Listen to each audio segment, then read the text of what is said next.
Hello and welcome to the RetroTech 120p challenge, where you can have as many practice goes as you want, but as soon as you press record, that's your run. Today we're playing Ikari Warriors, the SNK 1986 scrolling shoot 'em up in the style of Commando. And doesn't it half look like Rambo? And you know why it looks like Rambo? Well, that's because it is. You see, what would happen in the mid-80s, SNK approached Sylvester Stallone and said, yeah, can we do a Rambo First Blood Part 2 game? And Stallone and the company, I can't remember what the film company was, they went, nah, you're all right. So they released this. And indeed, Ikari, from the Ikari Warriors bit, is actually was part of the Japanese title for Rambo Part 2. So there's a weird little fact, isn't it? Yeah, so there you go. Yes, this is a RetroTech 120p challenge. You can have as many practice goes as you want, but as soon as you press record, well, that is your run, my friend. So make sure you get it right first time. Make sure you do it well. Now, I'm going to declare myself void on this because I had a little play around with the main ROM on this, and it requires basically it was sort of required like this sort of twisty joystick thing for it. So I was like, you know what I'm going to do? I'm just going to download the ROM that was joystick only and have a good time instead of worrying about the challenge. So I am declaring myself void here, and I'm all right with that. It's a really good game, despite that control system that I had a practice run on and didn't really like. So well worth playing if you've never played it before. But it's quite a well-known game, isn't it? I think it was really highly ranked, finishing like 4th and 5th in the US arcade market in the mid-80s. So yeah, very well loved indeed. It was converted to absolutely everything. In the America, Data East USA did a conversion for the Commodore 64, Apple II and the PC. But Elite also did their own Commodore 64 version, but also released it on the C16 of all things, the Spectrum, the Amstrad, the Amiga and the Atari ST. SNK did their own version for the MSX. The NES one was by Micronics, it was a bit rubbish. I think there's a AVGN episode related to that.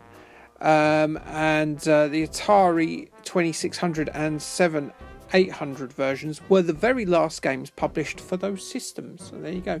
And I screw up here because I get killed trying to get in that tank, and that's really irritating. When I did that, I was like, well, I got in the tank. But I suppose it's quite realistic because you spend time getting into a tank, although getting into it by spinning probably isn't very realistic, but there we go. Yeah, so fascinating game in many respects, lots of facts about it, but the real facts that you're here for are genitalic, and we are going to be talking, because we're in the jungle, we're going to be talking about the female form, and more importantly, the underthatch that they've got carrying around in their keks, the pant rat, the pubic hair. So yeah, we've got some very different statistics here. So I've got one from the PMC Society, nothing to do with PMS, I believe, in America, and there's a very different. Now, these stats could be related to the time as well as the date and everything like that, and the country. But in America, 64.3% of women and 62.2% of men prefer complete removal of the female pubic hair. Now, that was in 2017 in America.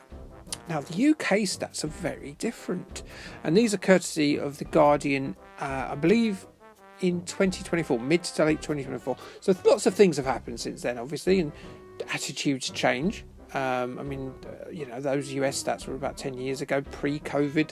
I would imagine everyone got overgrown over COVID.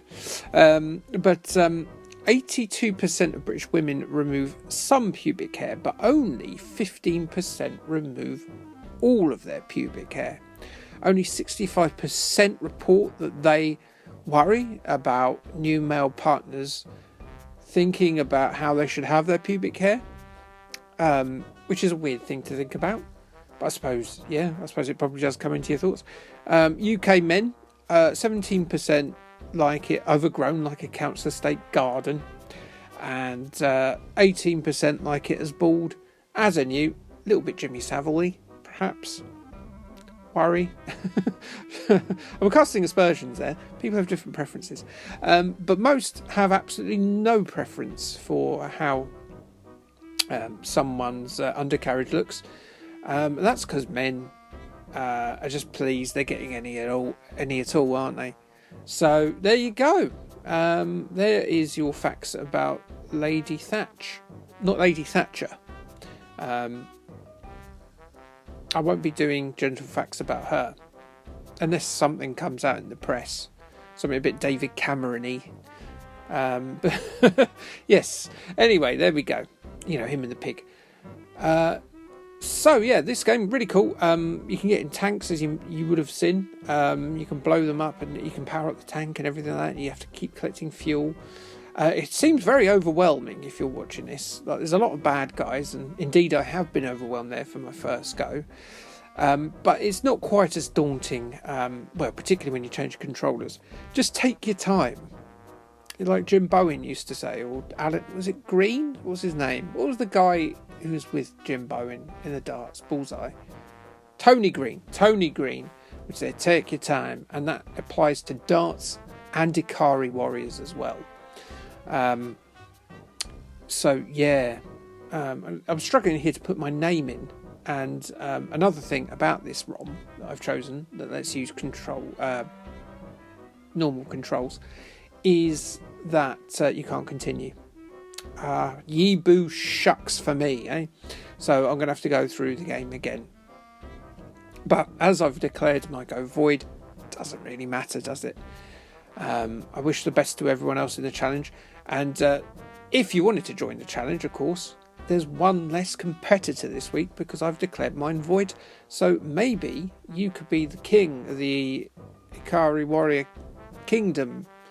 You can prove to be the real John Rambo and make Sylvester Stallone go, actually, can we make this a Rambo game? Because the Rambo game I actually put out in the arcades many years later was a bit of a dull Operation Wolf style game that really wasn't worth a lot. I don't know, some people like that game, but yeah, I don't know, very poor Operation Wolf style game in my opinion. But yes, you could be the king of the castle, and you can even have a look at some of the other people playing who may get a bit further than I do, even when they're using the crappy controls on the 8-way joystick. So yeah, and you can explore the undergrowth. You can shoot soldiers who for some reason have decided the best form of camouflage is navy blue uniform in the middle of the jungle.